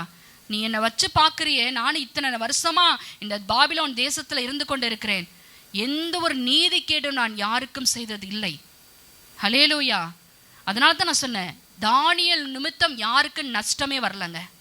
ஹல்லேலூயா. தானியேல் நிமித்தம் எல்லாருக்கும் என்னதான் நடந்தது? தேவனுடைய நாமம் அவன் மூலமாய் அறிந்து கொள்ளும்படியாய் மகிமைப்படும்படியாக கூட தான் அந்த பாபிலோன் சாம்ராஜ்யத்திலும் மேதிய சாம்ராஜ்யத்திலும் பெர்சிய சாம்ராஜ்யத்திலும் காணப்பட்டது. ஹல்லேலூயா. இன்றைக்கு நாம் நினைத்து பார்க்க வேண்டும், தானியேலுடைய இருதயம் கர்த்தருக்கு முன்பாக திறந்திருந்தது போல நம்முடைய இருதயத்தை கர்த்தருக்கு முன்பாக திறந்து வைக்க முடியுமா? என்றைக்கு நாம் ஒழிக்க ஆரம்பிக்கிறோமோ, நம்முடைய பாவத்தை, நம்முடைய சுவாபத்தை தேவனுக்கு முன்பாக மறைக்க ஒழிக்க ஆரம்பிக்கிறோமோ, நல்லா தெரிஞ்சுக்கோங்க, நாம் பாவத்துக்குள்ளே கிடக்கிறோம். ஹல்லேலூயா. ஆதாம் தன்னை ஒழித்து கொண்டான். தோட்டத்திலே பகலிலே குளிர்ச்சியான வேளையில தேவனோடு உலாவி பேசி, தேவனோடு நடந்து, தேவனோடு சம்பாஷித்து, தேவனுடைய கரத்தை பிடித்து மகிழ்ச்சியா இருந்து, அங்க மெய்யான நீதியில பரிசுத்தத்திலும் தேவனுடைய சாயலாக சிருஷ்டிக்கப்பட்ட ஒரு சிருஷ்டிப்புக்குள்ள இருந்தவன் தான் ஆதாம். என்னைக்கு அவன் பாவம் செய்தானோ அன்னைக்கு அவன் தன்னை ஒழித்து கொள்ள ஆரம்பிக்கிறான். நாம் நல்லா தெரிந்து கொள்ள வேண்டும், என்றைக்கு நாம் தேவனுக்கு முன்பாக நம்மை மறைக்க நினைக்கிறோமோ, ஜனங்களுக்கு முன்பாக நம்மை ஒழிக்க நினைக்கிறோமோ, அந்தரங்க பாவத்தை துணிகரமாய் செய்ய நினைக்கிறோமோ, நாம் நினைத்து கொள்ள வேண்டும், நாம் பாவத்துக்குள்ளே கிடக்கிறோம், சத்ருவின் கையில் இருக்கிறோம் என்பதை நாம் மறந்துவிடக்கூடாது. ஹல்லேலூயா. அதன் பிறகு என்ன நடக்கும் என்றால், நாம் மற்றவர்களை நான் சொன்னது போல காட்டி கொடுக்கிறவர்களாய் மாறி போய்விடுவோம். தேவன் வருகிறார், ஆதாமே நீ எங்கே இருக்கிறாய்? தோட்டத்திலே ஒளிந்து கொண்டிருந்த ஆதாமை பார்த்து தேவன் கேட்கிறார், ஆண்டவரே, நான் நிர்வாணியா இருப்பதனாலே நான் ஒளிந்திருக்கிறேன். நீ நிர்வாணி என்று உனக்கு சொன்னது யாரு? ஆதாம் என்ன சொல்றார் தெரியுமா? மனைவியை காட்டி கொடுக்கிறான். மனைவியிட்ட போய் கேட்கும் போது மனைவி சர்ப்பத்தை காட்டி கொடுக்கிறாள். ஹல்லேலூயா. ஏன் அந்த இடத்துல ஆதாம் தன் மனைவியை விட்டு கொடுக்காம இருந்திருக்கலாமே? நாங்கன்னு சொல்லியிருக்கலாமே, நாங்க பாவம் செஞ்சிட்டோம்னு சொல்லியிருக்கலாமே. ஆதாம் கேட்ட உடனே, ஆனா ஆதாமுக்கு தான் தேவன் கட்டளை கொடுத்தார், தோட்டத்தின் நடுவில் இருக்கிற இந்த விருட்சத்தின் கனியை நீ புசிக்க கூடாது, தோட்டத்துல எதை வேணாலும் நீ சாப்பிடலாம், நன்மை தீமை அறியத்தக்க இந்த ஜீவ விருட்சத்தின் கனியை மட்டும் நீ சாப்பிட்ட நாளில புசிக்கிற நாளில் சாகவே சாவா என்கிற ஒரு பிரமாணத்தை எழுதி கொடுத்திருந்தது யாருகிட்டேன்னு பாத்தீங்கன்னா ஆதாமு கிட்ட தான் எழுதி கொடுத்திருந்தார். ஆதாமு கிட்ட ஆண்டவர் கேட்கும்போது, ஆண்டவரே, நாங்கள் பாவம் செய்தோம் என்று சொல்லவில்லை, இந்த நீர் எனக்கு தந்த இந்த ஸ்திரீயானவளை எனக்கு புசிக்க கொடுத்தாள் என்று சொல்லி ஆதாம் ஏவாளை காட்டி கொடுக்கிறான். ஏவாளிடத்துல போய் நீ ஏன் இப்படி செய்தானு, நீர் இந்த தோட்டத்துக்குள்ள இருக்க இந்த சர்ப்பம் தான் என்னை வஞ்சித்தது என்று சொல்லி சர்ப்பத்தை காட்டி கொடுக்கிறாள். ஹல்லேலூயா. இதுதாங்க வரும். பாவம் நமக்குள்ள வரும் பொழுது நாம் செய்கிற காரியங்கள் என்ன தெரியுமா? நாம் நம்மை ஒழித்து கொள்ளுவோம், நம்மை மறைத்து கொள்ளுவோம். ரெண்டாவது, நாம் மற்றவர்களுக்கு காட்டி கொடுப்போம். அது மாத்திரமல்ல, நாம் ஒரு குற்ற மனசாட்சி உடையவர்களாய் காணப்படுவோம். ஹல்லேலூயா. நமக்குள்ள என்ன இருக்கும்? ஒரு குற்ற மனசாட்சி. அதுவே நம்மை குத்தி கொண்டே இருக்கும், குற்ற மனசாட்சி. அதனாலதான் தேவனிடத்துல நாம் அறிக்கை பண்ணிவிடணும். எவன் தன் பாவங்களை மறைக்கிறானோ அவன் வாழ்வடைய மாட்டான், அறிக்கை செய்து விட்டு விடுகிறவனோ இரக்கம் பெறுவான் என்று நீதிமொழிகள் 28:13 வாசிக்கிறோம் அல்லவா? நாம் தேவனிடத்தில் வர வேண்டும். நம்முடைய பாவங்களை ஒழித்துக்கொள். நாம் பாவம் செய்யவில்லை என்போமையானால் நாம் பொய் சொல்லுகிறவர்களாக இருப்போம் என்று 1 யோவான் 1வது அதிகாரத்தில் 8-9 வாசிக்க முடியும். நான் பாவம் செய்யவில்லை, என்னிடத்துல பாவம் ஒன்று இல்லை என்று எந்த ஒரு மனிதன் சொல்லுகிறானோ அவன் பொய்யன். ஹல்லேலூயா. நாம் பாவத்துக்குள்ள கிடந்தோம், பாவத்துக்குள்ளதான், பாவ பிரசனத்துக்குள்ளதான். ஆனாலும் அதன் மத்தியில தேவ கிருபை ஒவ்வொரு நாள் நம்மை தாங்கி பிடித்துக் கொண்டிருக்கிறது. ஹல்லேலூயா. பவுலுடைய வாழ்க்கையில நீங்க பார்த்தீர்கள் என்றால், அவன் என்றைக்கு தேவன் அவனை பிடித்தாரோ அந்த நாள் முதற்கொண்டு பவுலுடைய வாழ்க்கையை முழுவதுமாக தேவனுடைய கரத்துல தன்னை ஒப்பு கொடுக்க ஆரம்பிச்சான். உண்மை உள்ளவன் என்று எண்ணி இந்த கனமான ஊழியத்திற்கு என்னை அழைத்திருக்கிறாரே, நான் முன்பு எப்படி இருந்தேன்? தூசிக்கிறவனா இருந்தேன், கிறிஸ்துவுடைய சபையை துன்பப்படுத்துகிறவனாய் இருந்தேன். ஆனாலும் இப்பொழுது நான் இரக்கம் பெற்றேன். ஏனென்றால் அவரை என்னை எதற்காக பிடித்தாரோ அதை அடையும்படிக்கு ஆசையா தொடருகிறேன். நான் ஒன்று செய்யட்டும், பின்னானவைகளை மறந்து முன்னானவைகளை நோக்கி ஓடட்டும் என்று சொல்லி நான் அழைக்கப்பட்ட அழைப்புக்கு நான் விட்டு கொடுக்கிறேன் என்று சொல்லி பவுல் ஓடினான். நான் எல்லாவற்றையும் கர்த்தரை அடைகிற அறிவின் மேன்மைக்காக எல்லாவற்றையும் நஷ்டமென்று எண்ணினேன், குப்பையாக விட்டேன் என்று சொல்லுகிறான். ஹல்லேலூயா. எந்த சூழ்நிலையும் அவன் கர்த்தரை விட்டு பின்வாங்கவே இல்லைங்க. வேதத்தில் நீங்க பார்த்தீர்கள் என்றால், இயேசு கிறிஸ்துவுக்கு அடுத்தபடியாக அதிக பாடுகளை பட்ட ஒரு மனிதன் யார் என்று புதிய ஏற்பாட்டில் பார்த்தோமே என்றால் அது பவுல். ஆமென். பழைய ஏற்பாட்டில் இயேசு கிறிஸ்துவுக்கு இணையாய் பாடுபட்டது யார் என்றால் எரேமியா. ஆமென். தேவ பிள்ளைகள், பரிசுத்தவான்கள் எல்லாம் அப்படியே தங்களை ஊற்றி கொடுத்தார்கள். எதற்காக? ஆண்டவருடைய நாமம் நம்மிலே மகிமைப்பட வேண்டும் என்பதற்காக. பவுல் மூலமாய் தேவன் மகிமைப்பட்டார். 3 மிஷனரி பிரயாணங்களை மேற்கொண்டு புறஜாதிகள் மத்தியிலே கடந்து போய், இவன் ஒரு யூதன், ஆனால் புறஜாதிகளுக்கென்று இவனை தேவன் நியமித்து அனுப்புகிறார். போ பவுலே, போயிட்டு நீ போய் மூப்பர்களை ஏற்படுத்து, சபையை ஸ்தாபி, நீ சொல்லு, சத்தியத்தை சொல்லு, நான் மரித்தெழுந்து உயிரோடு எழுந்த கிறிஸ்து என்று எல்லாருக்கும் சொல்லு என்று சொன்ன பொழுது அவன் சொல்ல ஆரம்பித்தான். 1 கொரிந்தியர் 15வது அதிகாரத்தில் நீங்க வாசிக்கும் பொழுது அந்த சத்தியத்தை பிடித்துக்கொண்டு, சுவிசேஷத்துடைய சத்தியத்தை பிடித்துக்கொண்டு அவன் இயேசு கிறிஸ்துவை நமக்காக அடக்கம்பட்டு நமக்காக உயிரோடு எழுந்தார் என்கிற சத்தியத்தை அவன் 3 மிஷனரி பிரயாணங்களை அவன் சொல்லி அநேகரை கிறிஸ்துவுக்குள் ஆதாயப்படுத்தி கொண்டவன் தான் பவுல். ஆமென். அவனுடைய வாழ்க்கையிலும் கர்த்தர் மகிழ்ச்சியாயிருந்தார். பவுலை குறித்து கர்த்தருடைய இருதயம் மகிழ்ந்திருந்தது. பவுல் மூலமாய் கர்த்தருடைய நாமம் மகிமைப்பட்டது. இன்னும் பவுல் கர்த்தருக்காக சாட்சியாய் வாழ்ந்து முடித்தான். அப்போஸ்தலர் நடபடிகள் 1வது அதிகாரம் 8வது வசனத்தில் நீங்க பார்க்கும் பொழுது, பரிசுத்தாவி உங்களிடத்தில் வரும்போது நீங்கள் பெலனடைந்து யூதேயாவிலும் சமாரியாவிலும் உலகத்தின் முடிவு பரியந்தமும், யூதேயா முழுவதும் சமாரியாவிலும் உலகத்தின் கடைசி பரியந்தமும் எனக்கு சாட்சிகளாய் இருப்பீர்கள் என்று சொன்ன வசனத்துக்கு பாத்திரவானாய் இருந்தது யார் என்றால் பவுல். ஆமென். அவன் சாட்சியாய் இருந்து முடித்தான். தன்னுடைய ஓட்டத்தை அவன் முடிக்கும் பொழுது ஒரு திருப்தியோடு ஓடி முடித்தான். அதனால தான் நல்ல போராட்டத்தை போராடினேன், விசுவாசத்தை காத்துக்கொண்டேன், இது முதற்கொண்டு நீதியின் கிரீடம் எனக்கு வைக்கப்பட்டிருக்கிறது என்று பவுல் சொல்ல முடிந்தது. தானியேலிட்ட ஆண்டவர் சொல்லுவாரு, தேவன் சொல்லுவாரு, தானியேலுக்கு கடைசியா ஒரு தரிசனத்தை கொடுத்து, தானியேல் இதெல்லாம் எப்படி அப்படின்னு தேவன்கிட்ட கேட்கும், தானியேலே இதெல்லாம் உனக்கு அடுத்த காரியம்ப்பா, நீ போய் இப்போ ரெஸ்ட் எடு, உன்னோட சாப்டர் க்ளோஸ், நீ நல்லா நிறைய பண்ணிட்ட எனக்கு, ஓகே, நீ இப்போ என்ன பண்ணணும்? ரெஸ்ட் எடுக்கணும். தானியேலுக்கு ஆண்டவரே பார்த்து ஒரு ரெஸ்ட்டை கொடுக்கிறார். ஹல்லேலூயா. அந்த அளவுக்கு அவங்க இந்த பூமியில கொடுக்கப்பட்ட நாட்களிலே கர்த்தரை திருப்திப்படுத்தினார்கள். ஹல்லேலூயா. நாம் கர்த்தரை திருப்திப்படுத்துறோமா, வேதனைப்படுத்துறோமா? கர்த்தருடைய கண்கள் எவ்விடத்துல வந்து நம்மை நோக்கி பார்த்து கொண்டிருக்கிறதே. சங்கீதக்காரன் சங்கீதம் 139 எடுத்து வாசிச்சு பார்த்தீங்கன்னா, அமர்ந்தாலும் உட்கார்ந்தாலும் நடந்தாலும் எழுந்திருந்தாலும் தேவனே நீர் அறிந்திருக்கிறீர் ஆண்டவர் என்று சொல்லுகிறான். ஆமென். நான் உம்முடைய பிரசனத்துக்கு விரோதமா எங்கே ஓடுவேன் என்று கேட்கிறான். பாதாளத்தில் படுக்கை போட்டாலும் அங்கே உம்முடைய கண்களை என்னை எட்டி பிடிக்கிறது என்று சொல்லுகிறான். வேதனை உண்டாக்கு வழி என்னிடத்தில் உண்டோ என்று பார்த்து என்னை நித்திய வழியிலே நடத்தும் என்று சொல்லுகிறவன் தான் சங்கீதக்காரனாகிய தாவீது. ஆமென். நாம் என்றைக்காவது தேவ சமூகத்தில் அப்படி போய் கேட்டிருக்கிறோமா? ஆண்டவரே, இன்னைக்கு எந்த விஷயத்துல நான் உங்களை வேதனைப்படுத்தின ஆண்டவரே, ஹல்லேலூயா, இதுல நான் குணப்படணும் ஆண்டவரே, எனக்கு உதவி செய்யுங்க. தாவீது ஒவ்வொரு நாளும் தேவ சமூகத்துக்கு போய் போய் போய் தன்னுடைய காரியத்தை அறிக்கை பண்ணி அவன் மறுரூபமாகி அவன் இருந்ததுனால தான் பழைய ஏற்பாட்டில் நீங்க பார்த்தீங்கன்னா பரிசுத்தாவின் பர்பஸ்க்காக மாத்திரம்தான் கொடுக்கப்படுவார். ஆனால் தாவீதுக்குள்ள என்றென்றைக்கும் எப்பொழுதும் இருக்கும்படியாக கூட நிலைவரமான ஆவி அவனுக்கு கொடுத்து பரிசுத்தாவின் அபிஷேகத்தில் நிறைந்திருந்த ஒரு மனிதன் யார் என்று பார்த்தால் தாவீது. ஹல்லேலூயா. அந்த அளவுக்கு பரிசுத்தாவியான அவனோடு கூட எப்போதும் தங்கி இருக்க ஆசைப்படுகிற அளவுக்கு தாவீதுடைய வாழ்க்கையில ஒவ்வொரு நாளும் மறுரூபம் உண்டாகி கொண்டே இருந்தது. அவனுடைய அவனும் தேவன் அவனுடைய ஒரு பூரண வயதுல அவனையும் தேவன் இளைப்பாறுதலுக்குள்ள பிரவேசிக்க கட்டளையிட்டார். அல்லேலூயா. நம்முடைய வாழ்க்கை எப்படி இருக்கிறது? இன்றைக்கு மரித்தாலும் நாம் சொல்ல முடியுமா, நான் ஆண்டவருக்கு பிரியமா வாழ்ந்துட்டேன் என்று? அல்லேலூயா. எத்தனை பேர் சொல்ல முடியும், ஆண்டவருக்கு நான் பிரியமா வாழ்ந்துட்டேன், ஆண்டவருடைய சித்தத்தை நான் இந்த பூமியில செய்து முடிச்சுட்டேன், என் மூலமாய் ஆண்டவருடைய நாமம் மகிமைப்பட்டு கொண்டே இருக்கிறது? சொல்ல முடியுமா? ஒரு ஆத்மாவுக்கு நம்ம ஒரு நாளைக்காவது ஆண்டவரை பத்தி பேசுறோமா? இப்ப நம்ம உட்கார்ந்துருக்கிற நம்ம பக்கத்துல யார் இருக்கிறாங்கன்னு நமக்கு தெரியுமா? அவங்க பேரு நமக்கு தெரியுமா? அவங்கள நம்ம நேசிக்கிறோமா? இல்லை யாருன்னே நான் பார்க்காம எந்திரிச்சு போயிடுறோமா? ஹல்லேலூயா. ஒரு சுயநல கிறிஸ்துவர். சில பேர்லாம் சொல்லுவாங்க, சர்ச்சுக்கு எதுக்கு வரோம், ஆராதிக்க, அவ்வளோதான் முடிஞ்சு போச்சு. நோ, விசாரிங்க, பேசுங்க, அன்பை காட்டுங்க. ஹல்லேலூயா. அந்த இடத்துல தான் நம்முடைய ஒருவேளை அவங்களுடைய மனதில் கஷ்டங்கள் பாரங்கள் இருந்து நம்ம இடத்துல நமக்குள்ள இருக்கிற அந்த ஆவியானவர் அவர்களுக்கு ஒரு ஆறுதலை கொடுக்கும்படியாக கூட அந்த இடத்துல சித்தம் கொண்டிருப்பார். ஆமென். ஹல்லேலூயா. இதெல்லாம் செய்ய நாம் தவறி விடுகிறோமே. இன்னைக்கு என் பக்கத்தில் உட்காந்துடும், அடுத்த வாரம் வரலைன்னா தேடணும் நம்ம கண்கள். போன வாரம் என் பக்கத்தில் உட்காந்துருது ஒரு காணுமே, அவருடைய ஃபோன் நம்பரை வாங்கி வச்சுட்டு அவர்கிட்ட நம்ம பேசணும்.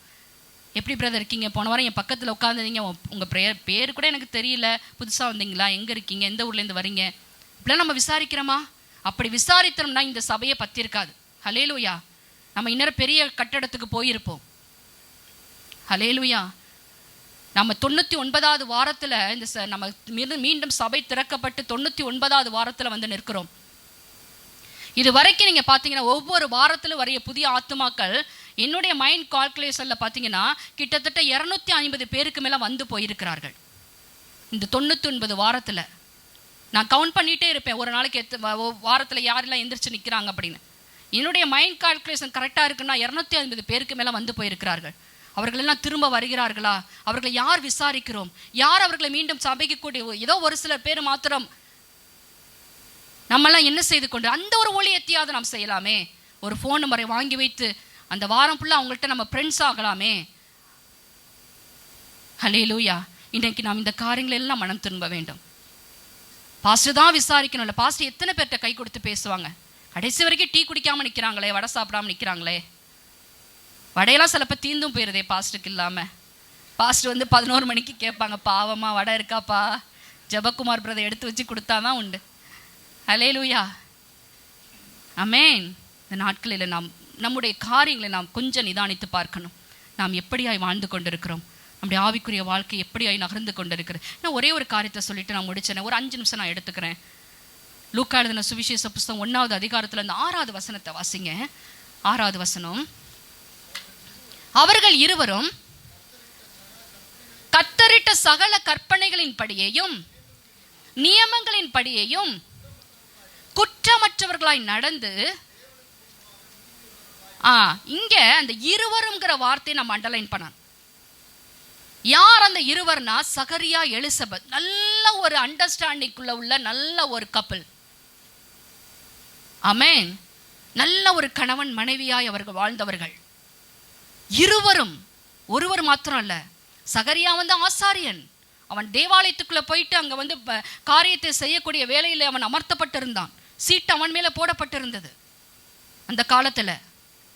ஏன் அவன் மாத்திரம் எல்லாவற்றிலும் அவன் வந்து சகல கற்பனைகளின் படியும் நியமங்களின் படியும் நடந்திருக்கலாமே. ஆனால் இருவரும் ஆவியான நமக்கு ஞாபகப்படுத்துறாங்க. இருவரும் அவர்கள் இருவரும் கத்தரிட்ட சகல கற்பனைகளின் படியையும் நியமங்களின் படியையும் குற்றமற்றவர்களாய் நடந்து. எந்த அளவுக்கு அவங்களுடைய ஃபேமிலி ரிலேஷன்ஷிப் வந்து எந்த அளவுக்கு ஒரு அண்டர்ஸ்டாண்டிங்காக இருந்திருக்கும் பாருங்களேன். ஆமென். ஜெபிக்கிறதில்ல, வேதத்தை தியானிக்கிறதில்ல, கர்த்தருடைய சமூகத்துக்கு கடந்து செல்லுகிறதில்ல, சாட்சியாய் வாழுகிற காரியத்தில், நீதி செய்கிற காரியத்தில், இந்த உலக அவங்க இருந்த தேசத்தில், அவங்க இருந்த பட்டணத்தில், அவங்க இருந்த இந்த ஒரு சின்ன கிராமத்துக்குள்ள மற்ற ஜனங்களால் குற்றப்படுத்தப்படாத படிக்கு வாழ்ந்த வாழ்க்கையில் எவ்வளோ 2 பேரும் ஒரே மாதிரி இருந்திருக்கிறாங்க பாருங்களேன். ஹல்லேலூயா. இந்த நாட்டில் கணவன் மனைவாய் இருக்கிற நாம் எப்படி இருக்கிறோம்? ஆதாமை போல நமக்குள்ள குணம் இருக்கிறதா? மனைவியை காட்டி கொடுக்கிறவர்களாய், கணவரை காட்டி கொடுக்கிறவர்களாய், இன்னும் மனைவியுடைய இருதயத்தை புரிந்து கொள்ளாதவர்களாய், இன்னும் கணவருடைய இருதயத்தை புரிந்து கொள்ளாதவர்களாய், இத்தனை ஆண்டுகள் ஆகிய திருமண வாழ்க்கையில் நம்ம என்னத்தை சாதித்தோம்? 80 வயசுல ஆன ஒரு தாத்தா கிட்ட போய் கேட்டாங்களாம், அவர் ரிட்டையர்மெண்ட்டை நல்லா கம்பெனியில் வேலை பார்த்தாரு, நல்ல சம்பளம் எல்லாம் முடிஞ்சு, ரிட்டையர்மெண்ட்லாம் முடிஞ்சு பைசெல்லாம் வச்சுட்டு, அந்த அம்மாவுக்கு 65 வயசு 15 வயசு வித்தியாசம் 2 பேருக்கும். அப்போ அந்த தாத்தாட்ட போய் கேட்டாங்களாம், உங்கள் மனைவிக்கு உங்களுடைய சம்பளம் தெரியும்? இன்ன வரைக்கும் தெரியாதுல்ல, எப்படி நான் பாதுகாத்து வரேன் தெரியுமா? அதை ஹல்லேலூயா. இன்ன வரைக்கும் என்ன தெரியாதான்? மனைவிக்கு அவர் வாங்கின சம்பளம் தெரியாதான். ஹல்லேலூயா. சொன்னால் மனைவி என்ன பண்ணிடுவாங்க? அழிச்சு போட்டுருவாங்க. அழிச்சு தான் போகட்டுமே, அழிச்சு தான் போடட்டுமே. ஹல்லேலூயா. நாம் இந்த நாட்களில் நாம் இதெல்லாம் திருந்த நம்முடைய குடும்பம் சாட்சியாக இருக்க வேண்டும். ஆமென். உலகத்துக்கு, நான் வாழுகிற தெருவுக்கு, நான் வாழ்கிற ஊருக்கு நம்முடைய குடும்பம் ஒரு சாட்சியாக இருக்க வேண்டும். ஆமென். இருவரும் குற்றமற்றவர்களாய் நீதி உள்ளவர்களாய் வாழ்ந்தார்கள் தேவனுக்கு முன்பாக. அதனால தான் அவங்களை ஏமாத்தாதபடிக்கு தேவன் வயது சென்ற பொழுது ஒரு யோவான் ஸ்நானகனை பெற்றெடுக்கும்படியாக கூட செய்கிறார். அவங்க ஊரில் ஒரே ஒரு காரியத்தில் மட்டும் அவங்கள வேதனைப்படுத்துகிற மாதிரி இருந்துச்சு. எந்த காரியம்? சகரியா எலிசபெத்துக்கு வயசாயிட்டுப்பா, சாகர வயசு வந்துருச்சு, இன்னும் ஒரு குழந்தை இல்லையே. ஹல்லேலூயா. அந்த காரியத்தில் அவங்களை குற்றப்படுத்தக்கூடாது. அதற்காகத்தான் தேவன் என்ன பண்ணினாரு? யோவான் ஸ்நானகனை கொடுத்தார். யோவான் ஸ்நானகனை கொடுத்து அவங்க வளர்த்தாங்க நினைக்கிறீங்க? இல்லைங்க. அந்த யோவான் ஸ்நானகன் வனாந்திரத்தில் வளர்க்கப்பட்டான். ஆமென். ஆனா இன்றைக்கு அந்த யோவான் ஸ்நானகனை சொல்லும் பொழுது சகரியா எலிசபெத்தை பற்றி பேசாமல் இருக்க முடியாது. ஆமென். சகரியா எலிசபெத்து கொடுக்கப்பட்ட யோவான் ஸ்நானகனை குறித்து ஆண்டவராக இயேசு கிறிஸ்து சொல்லுகிறார், ஸ்திரீகளிலே பிறந்தவனிலே அவனை போல ஒரு பெரியவன் இல்லை என்று சொல்லும்படியாய் கூட. ஆமென். அப்படிப்பட்ட ஒரு பிள்ளையை அந்த ஊர்ல யாரெல்லாம் எள்ளி நகையாடினாங்களோ, பிள்ளை இல்லை யாரெல்லாம் சொன்னாங்களோ, அவங்களுக்கு முன்னாடி சகரியாவும் எலிசபெத்தும் தலை நிமிர்ந்து நிற்கும்படியாய் ஸ்திரீகளுக்குள்ளே பிறந்தவளை யோவான் ஸ்நானகனை போல பெரியவன் ஒருவனும் இல்லை என்று சொல்லும்படியான கூட ஒரு பிள்ளையை கொடுத்துட்டார். அந்த காரியத்தில் அவங்க குற்றம் சாட்டப்படக்கூடாது. ஹல்லேலூயா. இந்த நாட்கள் நம்முடைய வாழ்க்கை எப்படி இருக்கிறது? இருவரும் இந்த நாட்களில் எந்த ஈகோ இருந்தாலும் எடுத்து போட்டுருங்க. ஒருவேளை மனைவி பலவீன பாண்டமாக இருக்கலாம், அவர்கள் நேசிக்க ஆரம்பிங்க. ஹல்லேலூயா. அவங்க நீங்கள் நேசித்து நீங்கள் சொல்லி பாருங்களேன், அப்படியே அவங்க உங்கள் வழியில் வந்துடுவாங்க. அப்படிலாம் வந்தவ தான் நான். பாஸ்டர் என்னை அப்படி தான் என்னை மாற்றினாங்க. ஆமென். கண்டித்து பார்த்தாங்க, திருந்தி வர மாதிரி இல்லை. ஆனால் அன்பு செலுத்த ஆரம்பிக்கும் பொழுது அப்படியே நான் சரண்டர் ஆயிட்டேன். ஆமென். இருவரும் கர்த்தருக்காக நிற்கும்படியாய் கூட தேர்ந்தெடுத்தார் தேவன். எவ்வளவோ வாழ்க்கையில் போராட்டங்கள் வந்தது, பிரச்சனைகள் வந்தது. அது எல்லாவற்றையும் தாண்டி இன்றைக்கு நான் ஒரு இந்து குடும்பத்தில் பிறந்தவள். தேவனுக்கு முன்பாக இங்கே நின்று ஊழியம் செய்வதற்கு அந்த ஒரு மனிதனை கர்த்தர் ஒரு கருவியாய் பயன்படுத்தினார். ஆமென். கர்த்தர் அவ்வளோ நல்லவர். ஆமாம். இருவருமாய், கணவன் மனைவி இருவருமாய் இணைந்து காரியங்களை செய்யும் பொழுது அந்த குடும்பத்தில் சமாதானம் உண்டு, சந்தோஷம் உண்டு. நாம் சாட்சிகளாக, நம்முடைய சொந்த பந்தங்களுக்கு முன்பாக நாம் சாட்சிகளாக இருக்க முடியும். மனைவி ஏதாவது செய்கிறாங்களா, வேண்டாமா இப்படிலாம் செய்யாத, நம்ம யாரையும் வேதனைப்படுத்தக்கூடாது, யாரை நம்மளை மற்றவங்க வேதனைப்படுத்தலாம், மற்றவங்க நம்மளை கஷ்டப்படுத்தலாம், நம்ம யாரையும் வேதனைப்படுத்திடக்கூடாது, போனால் போயிட்டு போது விட்டுருன்னு சொல்லிட்டு நீங்கள் விட்டு கொடுத்து வாழ ஆரம்பிச்சு பாருங்க. எந்த ஜனங்கள் முன்னாடி நீங்கள் எல்லாவற்றையும் இழந்து நிற்கிறீங்களோ அந்த ஜனங்கள் முன்னாடி கர்த்தர் தருகிற ஆசீர்வாதத்தை நீங்க கொண்டு போய் நிறுத்தும் பொழுது அவர்கள் கண்கள் நம்மை ஆச்சரியமாய் பார்க்க ஆரம்பிக்கும். ஹல்லேலூயா. கர்த்தர் இதைத்தான் நம்ம இடத்துல எதிர்பார்க்கிறார். ஒரே ஒரு காரியம், 1 தெசலோனிக்கர் 5வது அதிகாரத்தை எடுத்துக்கொள்ளுங்க. அந்த வசனத்தை வாசித்து நாம் ஜெபித்து நாம் முடிக்கலாம். 1 கொரிந்தியர் 5வது அதிகாரம், 1 கொரிந்தியர் 5 23-24 வாசிங்க. 23-24. 1 தெசலோனிக்கர் சமாதானத்தின் தேவன் தாமே உங்களை முற்றிலும் பரிசுத்தமாக்குவாராக. உங்கள் ஆவி, உங்கள் ஆத்துமா, உங்கள் சரீரம் முழுவதும் நம்முடைய கர்த்தராகிய இயேசு கிறிஸ்து வரும்போது குற்றமற்றதாய் இருக்கும்படி காக்கப்படுவதாக. உங்களை அழைக்கிறவர் உண்மை உள்ளவர், அவர் அப்படியே செய்வார்.